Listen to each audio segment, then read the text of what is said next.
آبائه في هذه الساعة وفي كل شيء وليا وحافظا وقائدا وناصرا ودليلا وعينا حتى تسكنه ورزقته وتمتعه فيها طويلا رب صل على محمد وآل محمد سارے مل کے بآواز بلند صلوات پڑھو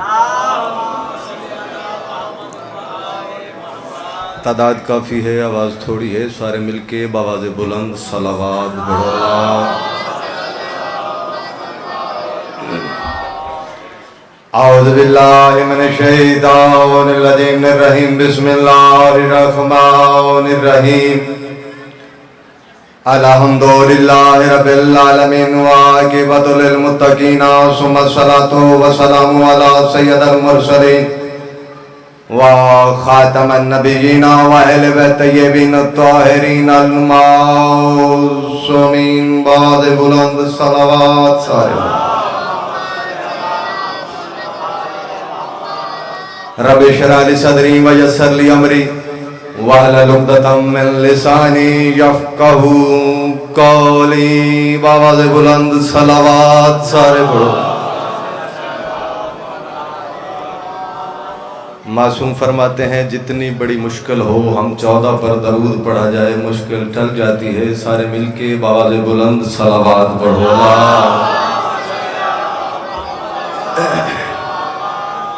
تمام جمعیتوں کو اکٹھا کرنے کے لیے اس وحدہ لا شریک نے علم کو نازل کیا سبحان اللہ سبحان اللہ وقت آپ کی سامنے ہے اور بانیان کی بھی مجبوری ہوتی ہے حاضرین بھی تھک جاتے ہیں تو اس کو مد نظر رکھتے ہوئے مادی پہ میں نے اتنا ہی پڑھنا ہے جتنا جناب یوسف کے خریداروں میں اس بوڑھیا نے اپنا نام لکھوایا تھا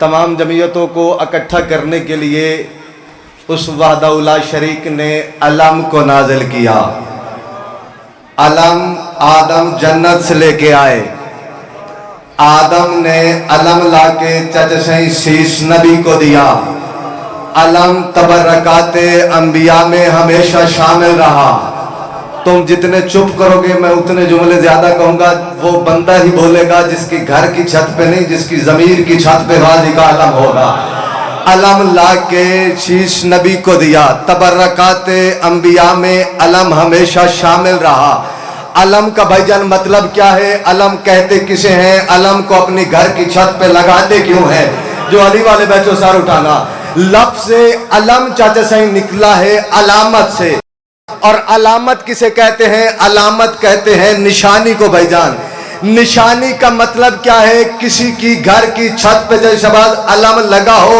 اور کسی شہر میں کوئی اجنبی بھائی جان بندہ چلا جائے اس شہر میں جاتے ہوئے چھت پر نظر پڑ جائے پھر اسے پوچھنا نہیں پڑتا یہ سامنے گھر کس کا ہے بولو یار بولو جسے سمجھ آتی ہو اسے بندے کو بولنا چاہیے بندے کو پوچھنا نہیں پڑتا یہ سامنے گھر کس کا ہے علم کا مطلب یہی ہے کہ نشانی توجہ ہے صاحبان علم کی آپ بڑی توجہ سے سن رہے ہیں میں بڑا مطمئن سا خطیب ہوں آپ دو بندے بھی بیٹھ جاتے پھر بھی میں اپنا وقت جاتے صحیح پڑھتا ممبر حسین کی قسم ہے مادی بھائی پورے ملک میں جہاں جہاں مالک نے کا امر ہوا ہم نے نوکریاں دی اگلے جملے پہ وہ بندے بولیں گے جن کا بولنا زمانے کے امام کو پسند ہوگا ہر زبان فضیلت سرکار سخی عباس میں بولتی نہیں وہی زبان سخی عباس کے فضائل میں بھائی جان بولتی ہے جو رزق علی سے لیتی ہے عزت زہرا کی قسم ہے ہم پر اعتراض کیا جاتا ہے شیعہ سنی پر بھائی جان اعتراض کیا جاتا ہے جی شیعوں گھر کی چھت پہ علم لگاتے ہیں صبح نماز فجر کے بعد ہاتھ باندھ کے کھڑے جاتے ہیں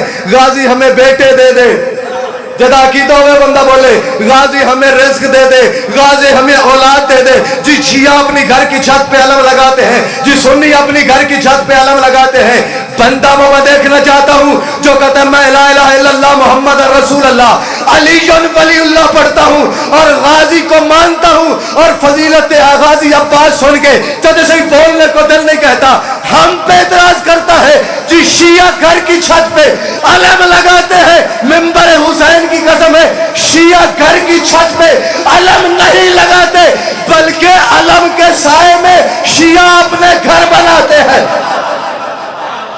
سبحان اللہ سبحان ہاتھ اونچا ہونا چاہیے امام علی حیدری سبحان اللہ سبحان اللہ